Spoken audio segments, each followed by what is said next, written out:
You have never played a video game before, and for whatever reason, you decide you want to ruin the clearly perfect life you have, so it's time to Google the video game companies and purchase a video game console and download a video game.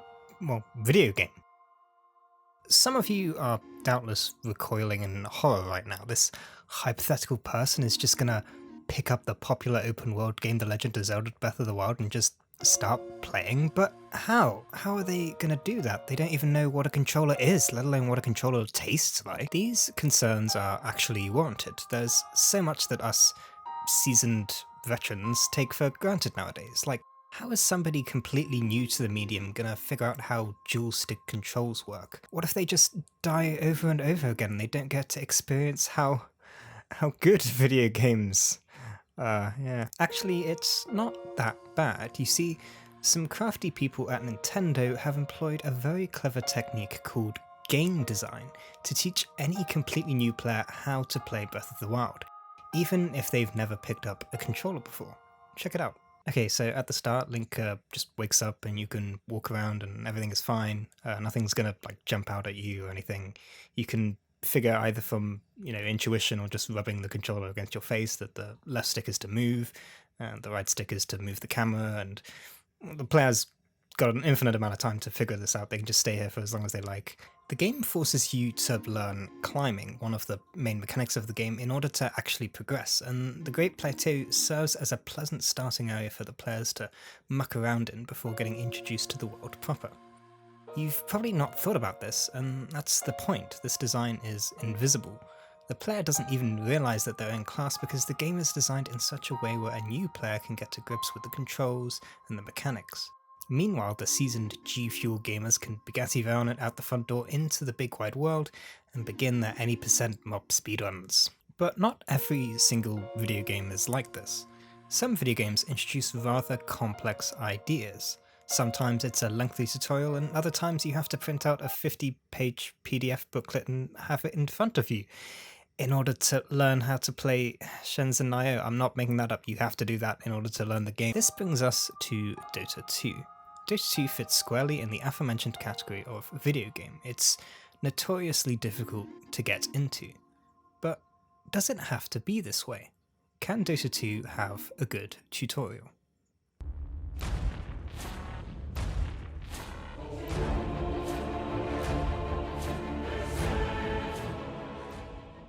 Dota 2's tutorial is not great, and we're going to talk about that in a bit, but first let's establish that it doesn't really have a lot of points in its favour. Like, there's a lot working against the game that makes it really difficult for a nicely packaged tutorial to be made for it.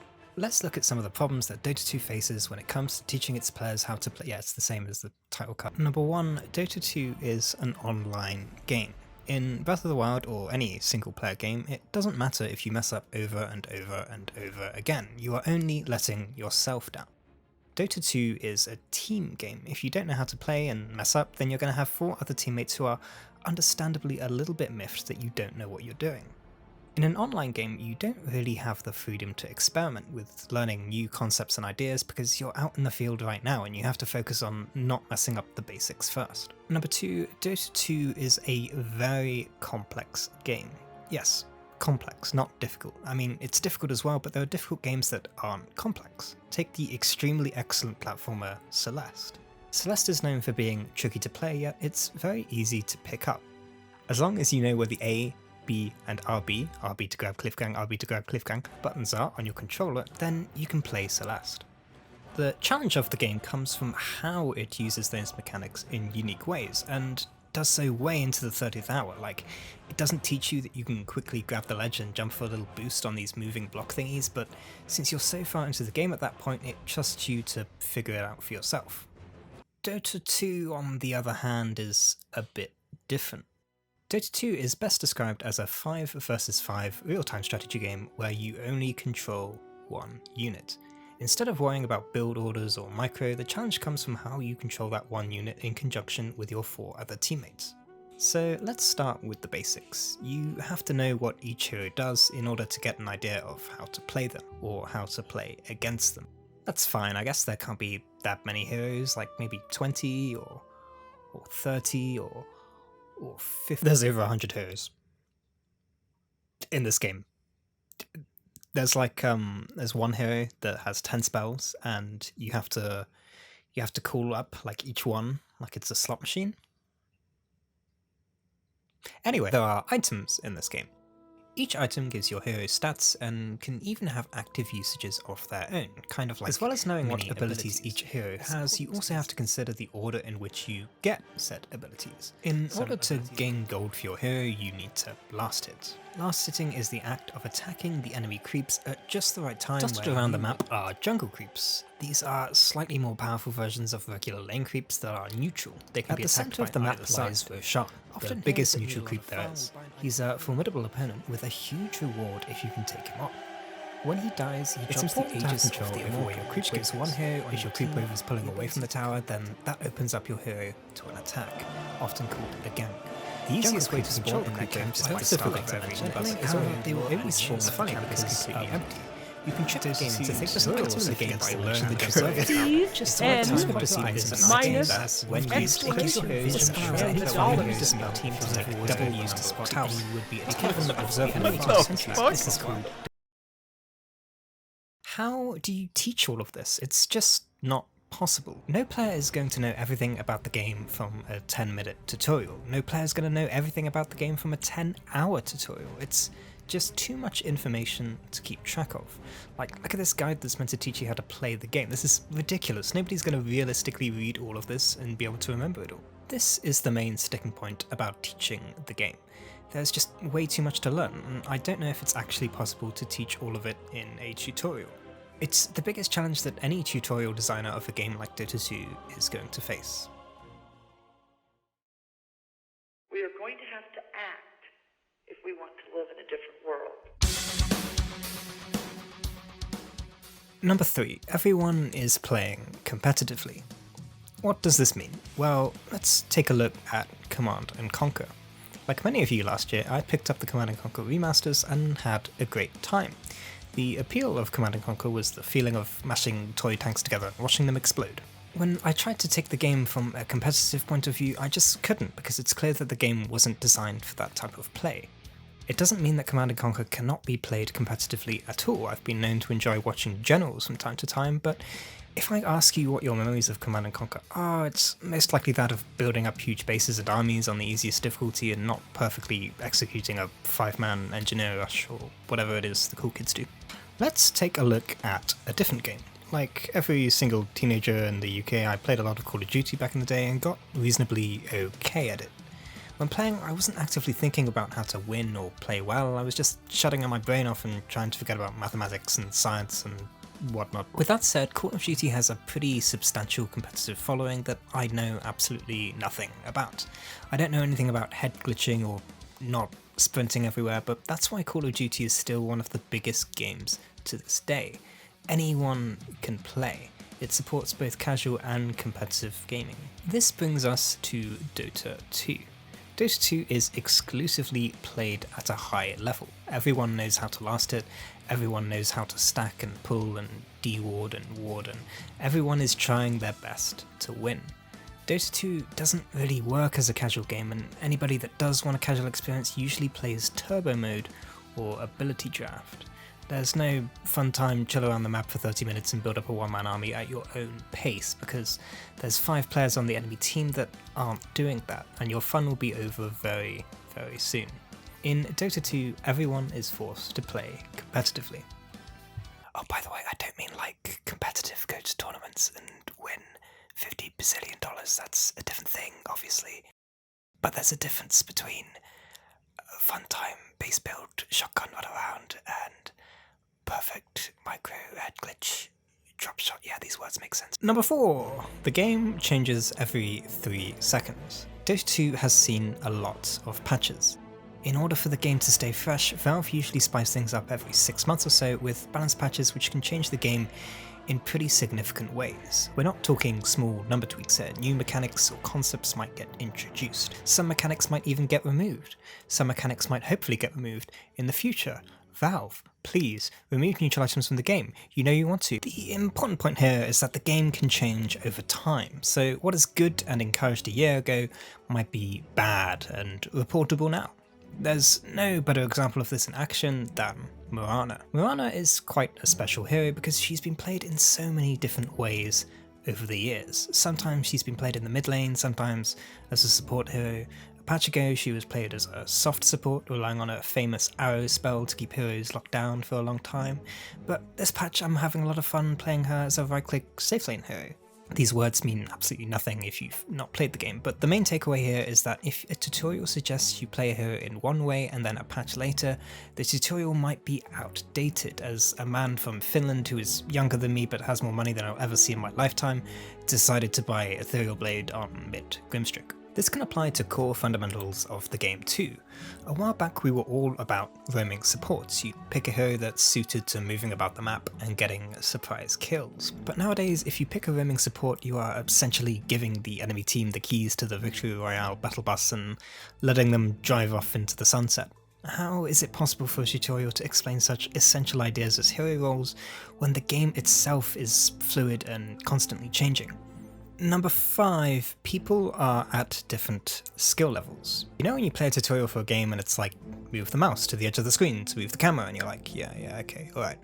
You're gonna have that problem for Dota 2 as well. You're gonna have that problem that I brought up at the start where it is possible that Dota 2 is someone's first video game. God, I hope not. That would be terrible. Oh my god. You're gonna have players that are transitioning from other MOBAs, people that have played Starcraft so they know what hotkeys are.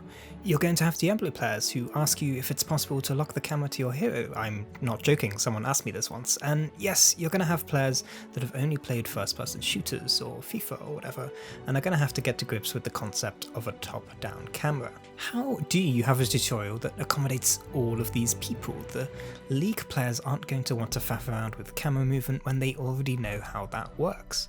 Conversely, the 3-year-old that's playing for the first time and is the only explanation for this Phantom Lancer build isn't going to be able to grasp what items to buy at the start of the game because they're instead going to be focusing on how to move the camera or casting their abilities. Seriously, this is something you see when teaching players. They're so absorbed with the extreme fundamentals of the game that they forget to buy items. Meanwhile, Day 9 can micro his enchanted creeps perfectly on the enemy mid laner within a few days of play because he's quite good at Starcraft, I've heard.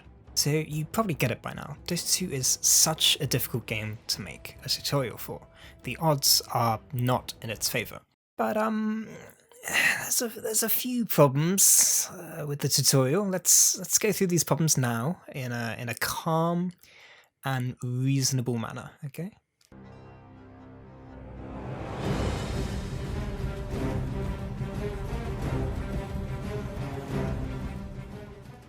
Dota 2's tutorial can be completed in By the way, I'm pronouncing tutorial and tutorial. I'm pronouncing them differently. I'm doing that to annoy you, okay?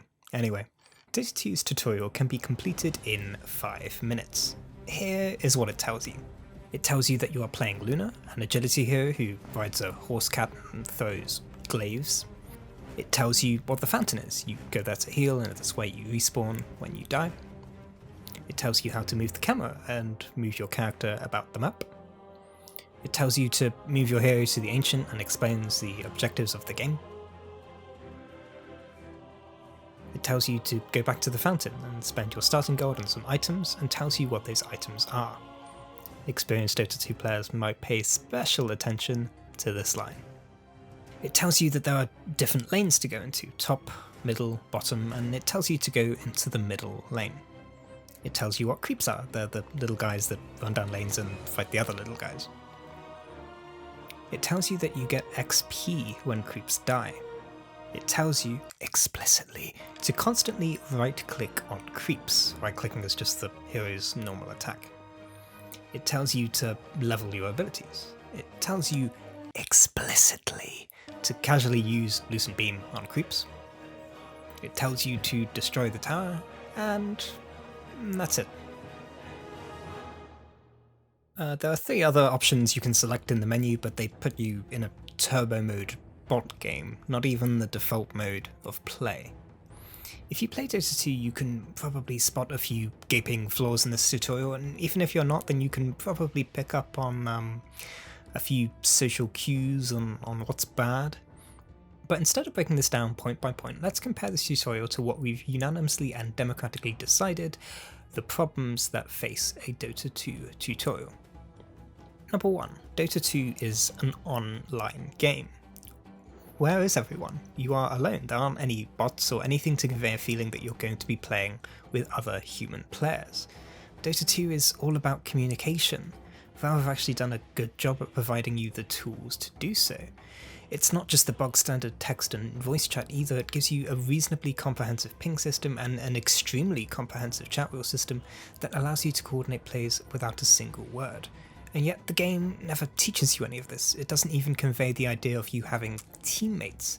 It's perfectly reasonable for a new player to play the tutorial and then walk down mid with another mid laner on your team, and then just carry on as if that's a normal thing, because it doesn't teach you that the conventional setup is 2 heroes top, 1 mid and 2 bottom. And it doesn't teach you that either. Oh, come in. Oh look, it's the devil's advocate. He's just entered the room. Dota 2 has bots. Yeah, that's right, you won't have any of these problems because you play with bots. The bots will fill any role that needs to be played and always go to the correct lane and everything, so just play bot games until you're comfortable and then throw yourself into some online. So there's a few problems with this, and we're going to use a very, very good and rock solid analogy, okay? So imagine you're tasked with making a cake, and there's this nice person there and they're telling you how to make a cake, and you need butter, you need sugar, you need eggs, milk, you figure it out. You cream the butter and the sugar, throw in the eggs, easy peasy. And you do this as many times as you like. You can do this 100 times or whatever. And then at the end, you have to make, let's say you have to make a pasta bake, okay? And you look very confused, like, what the fuck, I've never made a pasta bake before. And the nice man is like, what are you talking about? You've made a cake, you've put a cake in the oven, you've done that. A pasta bake is something you put in the oven, that's the same thing. But the problem is the process of boiling some water and adding some salt, adding some pasta, that's not being explained to you. This analogy is perfect and there's nothing wrong with it. Playing Dota 2 against bots as a learning process and then playing online is much like being taught how to make cake and then be expected to make a pasta bake. The bots do an okay job at playing the game, but it very much feels like the bots are playing casually. Remember, everyone is playing competitively. The bots don't stack or pull or try to do much of anything. It doesn't really resemble an actual game of Dota 2. And this is okay, because I don't think bots are ever going to reach that feeling of playing with actual players, but this brings me on to the next problem in this area. You're not given that much freedom to actually practice anything. If I want to practice how to stack, then how can I easily do that? Recently, and when I say recently, I mean a few years ago, Valve added a last hit trainer so players could practice last hitting. This was a step in the right direction, but for it to truly be good preparation for real games, then there should be an enemy bot or something on the other side of the river trying to contest you, maybe as an option or something. Plus, they added this with the hint of adding other trainers in the future, but this is what the menu looks like to this day. Number 2. Dota 2 is a complex game, and a 5-minute tutorial is not enough. The problem is that you want to teach your players enough to know what they're doing, but really the player is desperate to actually get to the meat of it all. Nobody really likes playing a tutorial, and there is some merit to being thrown in the deep end. It's not reasonable to clockwork orange every single concept of the game into the player's eyeballs. That just isn't going to work. There's too many things to remember. But you have to make some effort. This tutorial cherry picks a few concepts in isolation, but never fits them into the context of a game of Dota 2. Sure, it tells you to buy items, but like, what's the actual benefit? It gives an inaccurate rundown of what your consumables do, but what's the benefit of this dashing looking pair of slippers over here? It sends you off into a bit of a chain reaction, like, okay, these slippers give you agility. What is agility? That's right, there are stats in this game that do different things. Hope you're ready to learn about armor, attack speed and damage, but only damage if you're an agility hero. So yeah, this item can actually combine into a wraith band, which gives you more stats. That's right, there are more items than just the items that you buy at the start. How do you get these items? Well, you need to get last hits. Well, last hits, I don't know, the tutorial doesn't tell you. What is the solution to this? Well, you'll find out later, but there's more that this tutorial doesn't teach you than it does. It's short and only explains random concepts in isolation while ignoring pretty essential ones. There's no courier. It doesn't teach you how to use the courier. Why does it not teach you how to use the courier? Number 3, it doesn't prepare you for competitive play. We've talked about this already, but it doesn't cover any advanced techniques such as blocking or stacking or pulling, or yeah, I've said these words about 1,000 times now, you get the idea. No spoilers, but there is this one game we're going to be bringing up later whose name ends with Empires 2 that gets this really right. Yeah, there's not much to say here. It's safe to say that if you jump into a game of Dota 2 without knowing at least some advanced techniques, you're going to be behind, and Dota 2's tutorial teaches you none of this. Number 4, the game changes every 2 seconds. Telling the player to buy these items or even play this hero in this lane might be wrong because you don't buy these items and you don't usually play this hero mid. Did you know that Healing Salve and Clarity's effects are cancelled if you take damage? Because they aren't. Look, here's me sitting under a tower taking damage with a Healing Salve on full blast. Well, why is this the case? It's because it used to be cancelled by non-hero damage, but they changed it in a patch a while back. That's probably the worst offender in this tutorial, but I also feel like this tutorial has been stripped down because the game changes so much. It doesn't tell you to attack this jungle camp because this jungle camp might not be there next patch. It doesn't tell you to use the shrine to heal if you're low on health because the shrine is no longer in the game. It doesn't tell you what neutral items are because neutral items are an abomination and should be removed. Neutral items were added after this tutorial was made. Not only does this game attempt to avoid providing outdated information by omission, but it provides outdated information due to the nature of the game. You've got the worst of both worlds here. Number 5, people are at different skill levels. Do you know what I would learn if I played this tutorial as a Heroes of the Storm player? Absolutely nothing. The tutorial only accommodates one kind of player, those who have never played video games before. And you might think that that's accommodating everyone, but it's not. The League player just wants to know the key differences between their game and Dota 2, but the game doesn't give that information to the player. Similarly, the Starcraft player is going to gloss over a lot of the details about camera movement and instead will want to investigate the details of attack speed and armor. The tutorial tells you to click on the golden plus sign to level your abilities. It turns out that this is not a good idea. It's best to use the hotkey, control and whatever hotkey the ability is. If, like me, you go up playing Command & Conquer instead of Starcraft, you might not even know what hotkeys are. You might not be aware of the concept. Whereas all you nerds out there that grew up with the 6 Zerg Rush or whatever it is are probably wondering what the hotkey for making a cup of tea is. That's a funny joke, please laugh. Number 6, yeah, that's right, I've got another point to make about this. Don't feed your players misinformation. This is really important. This is setting the bar as low as it can go. Do not tell things to your players that are just not correct. There's no circumstance that I can think of where you want to constantly right-click on the creep wave as soon as you walk into lane. One of the first things you're told if you have someone teaching you is don't auto-attack the creep wave. You want the wave to be as close to your own tower as possible at the start so you have less distance to run if you're attacked. A player is going to complete the tutorial, walk down mid, auto-attack the creep wave, and then lose and wonder what they're doing wrong.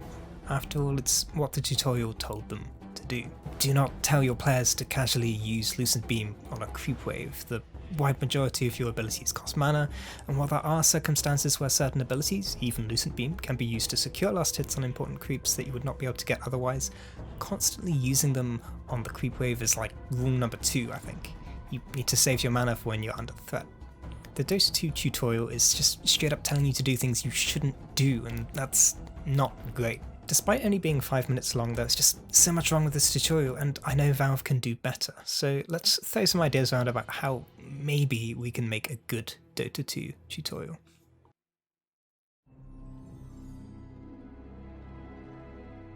Make no mistake, the task that we're about to undertake isn't easy. Game design is difficult, it's expensive and takes a lot of time, and it's easy for us to just sit here and give suggestions, but actually putting it into practice is another matter entirely. When making a tutorial, Valve has lots of different things to consider, and something like this is going to be a big investment, and it might not pay off. Try as hard as you like, but it might just be that making a good tutorial for this game isn't really possible. It might be that Valve have tried dozens upon dozens of different ideas that have never seen the light of day. We're going to try anyway. Let's throw out some ideas on what a good Dota 2 tutorial should be. Number 1, give players an area to get comfortable. Playing video games on the internet can be scary for lots of people. If you do poorly, you might feel like you're letting your teammates down. When playing online, it's important that the player feels as prepared as they possibly can be. Give them more tools to practice the advanced maneuvers outside of the actual game. This right here is a stroke of genius. Fill up the other slots with pull trainers and stack trainers and make one where you're thrown onto the map where you have to accumulate as much gold as possible in 10 minutes. Update the last hit trainer to include an enemy mid laner trying to contest you. Bring back the shopkeeper's quiz. Nationalize queue time trivia. There's a mod for Super Smash Bros. Melee which lets you practice several of the extremely advanced how am I meant to do this? This looks really hard. It's a mod, sure, but imagine something like this for Dota 2. Instead of having to load up a custom lobby to practice pulling, the game will instantly reset the scenario if you succeed or fail. We're seeing a situation now with Melee where everyone is getting really good at the game because a lot of the complex ideas are accessible to practice. We could easily see the same situation with Dota 2. Stacking is actually not that difficult of a thing to grasp. Shortening the time it takes to learn from half an hour to a few minutes would make a huge difference. Number 2, explain what the game actually is and prepare the player for competitive play. Okay, let's talk about Age of Empires 2.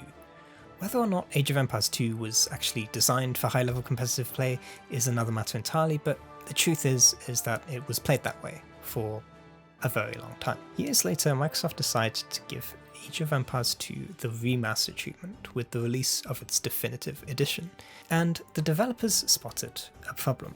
The point of a remaster is for the fans, of course. The players that have been dedicated to your game for such a long time finally get to play a more modern looking version. But you also have to consider new players that are going to be curious and try and play for the first time. If you pit Mrs. has been playing this game perfectly and executing build orders since she was 6 years old against Mr. Whoa, you get to play as the Vikings? Then there's not going to be much of a contest. The solution? Try and bridge the gap by introducing a series of tutorials specifically designed for teaching you competitive techniques. When playing the game, how are you meant to know that the best thing to do is to use a villager to lure a boar closer to your town centre and kill it so your villagers have less distance to travel? Well, now it's easy because the very first tutorial teaches you how to do that. Do you want to know how to defend against a rush? Well, the game teaches you that as well. Why not apply this to Dota 2? Have a tutorial that explains what hero roles are. We could employ the show don't tell rule by showing a fully kitted out Terrorblade going absolutely ham and then showing a Shadow Shaman trying and failing to do the same thing and be like, yeah, that's the difference between a carry hero and a support hero. There are different roles in this game. The current Dota 2 tutorial doesn't fit anything of what it teaches you into the flow of the game. When learning the game, it's not just the actions that you need to learn, but why you need to know how to do it. The very first advanced tutorial of Age of Empires 2 tells you to amass as much food as possible. Why do you want to do that? Well, it's because you need to train more villagers. How do you train more villagers? By amassing as much food as possible. Similarly, if you tell the player to get as many last hits as they can, and then get them to buy a really cool item with their accumulated gold, then they can see the result of their actions. Farm creeps, get gold, get cool item, win game. And then you can compound this out to all aspects of the game. If you're teaching the player basic supporting concepts, get them to place an observer ward down, and then show them an enemy hero coming to attack. It sounds so simple, but it makes sense. Place ward, get vision, see enemy coming, hide under tower, survive. The player sees a direct result from their actions and instantly understands these ideas than if they're just explained to them in a pop-up box. Number 3, make a timeless tutorial. The game is constantly changing, so it's important that your tutorial is as timeless as possible. So how do you actually do that? Well, I lie to you, you can't. Shrines were a very important part of Dota 2 and would have probably needed to have been taught, but they're not in the game anymore. Too much about the game changes, so unfortunately for Valve, I think they're just going to have to bite the bullet and keep your tutorial up to date. Telling your player that these are a good set of items to purchase at the start might be wrong 6 months down the line. You're going to have to update that. You're going to have to extend the tutorial to explain neutral items or acronym shards or any other new features that's added to the game. Teaching Oracle as a support hero might not be a good idea when my infamous Oracle mid-build takes off and becomes mainstream any day now. That's a joke, by the way. Oracle Mid sucks now. Change the axe back, Valve, please. There's just no avoiding this one, in my opinion. In the same way that the game itself has been updated over the years, so too should the tutorial.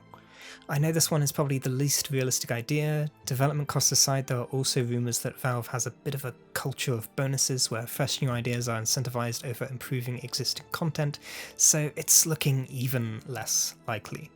Still, I think that trying to make a tutorial that will stand the test of time is a cop-out. There's just so many things that you'll miss out on teaching, and so many things that you think won't ever be outdated but will be anyway. Number 4, recognise that people start at different levels. Here's the important thing. There's no point in teaching anything about Dota 2. There's no point in teaching hero roles or item builds or what the objective of the game is if the player can't cast their spells on moving targets. Think back to the start of the video, right? That wasn't just me going off on one. Breath of the Wild intentionally locks you up in a room with no danger at the start. The only thing that the player can do is move around, push boxes and open chests. The player hasn't even got into combat yet. They can spend hours in this room figuring out how dual stick controls work, and the game will not let the player leave until they figure out how to move around and climb out of the Shrine of Resurrection. Similarly, there is no point in teaching your players to not auto-attack the creep wave if they struggle to move the camera. I know to a lot of Dota 2 players this sounds very silly, but it's true. If the player is completely new to a game like Dota 2, then you need to think about what the bare basics of the game are, and think even more basic than that. On the other hand, you don't want to waste the time of players that know what they're doing. Not only do some players pick up things quicker than others, but experienced League players or even experienced Starcraft players probably aren't going to need much guidance before they start playing. They already know how hotkeys work and how to move the camera, so you can get straight down to the nitty-gritty of what Dota 2 actually is. Dota 2 actually had an option like this before, where you could select your level of skill from I don't know what a mouse is to I'm a smurf. But I'm not sure that it actually did anything. I think it just set your initial rank. Wouldn't it be great if you had an option like this and it skipped over certain tutorials about camera movement and hotkeys? Wouldn't it be cool to have a short page or in-game tutorial explaining the things that make Dota stand out over the other MOBAs? You could start playing right away. That reminds me. Number 5, get playing as soon as possible. This goes against everything that I've said so far, but stick with me. A tutorial is a battle on 2 fronts. One front is preparing your player for playing the game. If you throw them out into the world too early, then they're going to fail, get annoyed, and quit. The other front is keeping your player engaged. If they see a tutorial that is hours upon hours of content, they're not going to stick around either. Have you ever played a tutorial for a game where it goes on for a little bit, so you just decide to start the game proper and it turns out that you actually can get by quite well with what you've learned already? My argument is this. At a certain point during the tutorial, let them play a game. Not a bot game, but an actual game. Tell them that they're probably going to lose and that if your teammates are abusive, you can report them. And bring back Clippy. At one of the internationals, the big tournament that you keep hearing about, Valve decided to run a new player stream. This was simply the main stream with pop-ups explaining what was going on. It didn't really work that well from a viewing perspective, but something like this could easily work from a playing perspective. If you're up in lane against an Ursa, then explain that that Ursa is a powerful hero in lane and can easily run you down with his Fury Swipes ability if you're not prepared, so don't get hit. Once the game is about to hit 5 minutes, then have a pop-up appear that the bounty runes have spawned and you should try and contest them, and show where they're going to spawn on the map. It's going to be ugly, and these pop-ups will only take the player so far, but at the same time there is no teacher like the real thing. What needs to happen is that the player needs to get over their initial feeling of hopelessness about what a complex and difficult game this is. After the game, the player might feel a bit hopeless, and that's okay. Win or lose, the game should give the players words of encouragement. If they like, the player can continue on with the rest of the tutorials before they're ready to go again.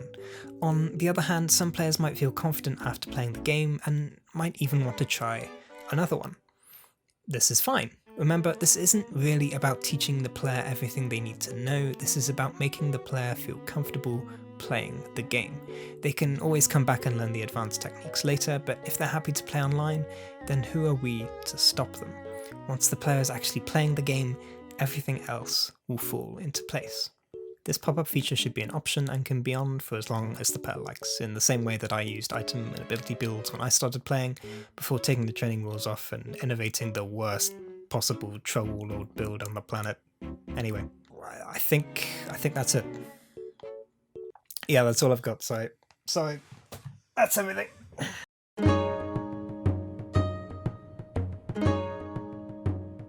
I know this isn't really a solid plan for a tutorial, and it's more of a collection of ideas thrown together. I'm not going to come out here and say that we've solved the problem of Dota 2's tutorial, because it's a really tough problem. I think it is possible to make a good Dota 2 tutorial, but it's so difficult. I'd put money on the fact that Valve has tried to remodel the new player experience time after time.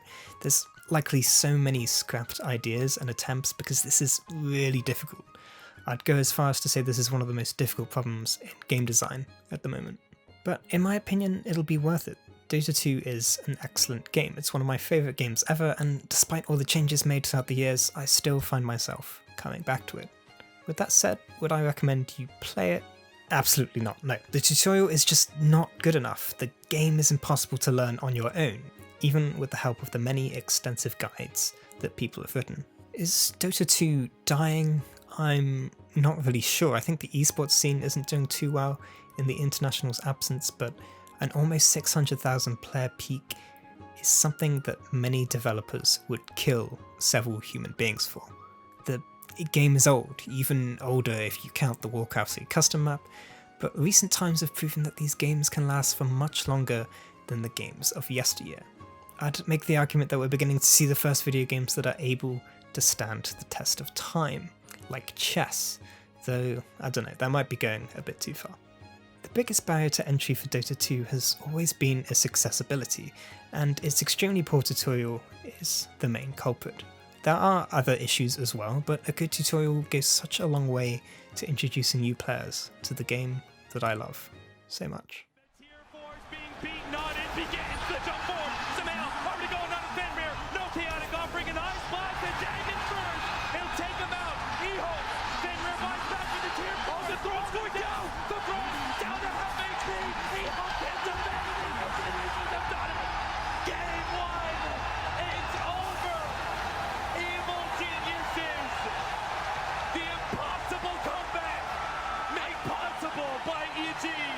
Safely say I've never seen something like that. It's over, finally. God, this was a very long video. I could have played a game of Dota 2 in this time. Unbelievable. Anyway, thank you very much for reaching this point. Thank you very much for watching.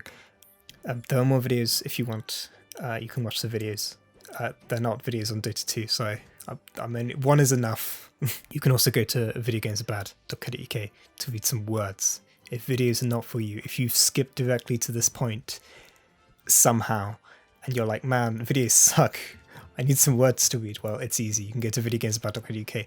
There is some words there on Dota 2. It's mainly for people that have not played Dota 2 before, though. So if you're that person, you might find it interesting. Anyway, that's everything. Thank you very much. Goodbye. Okay, actually, I've just remembered. I had a really good joke. I'm gonna say it now. I don't have any pop filter or anything in front of my mic, but it's this good. Okay, so if you liked this video, remember to like and subscribe.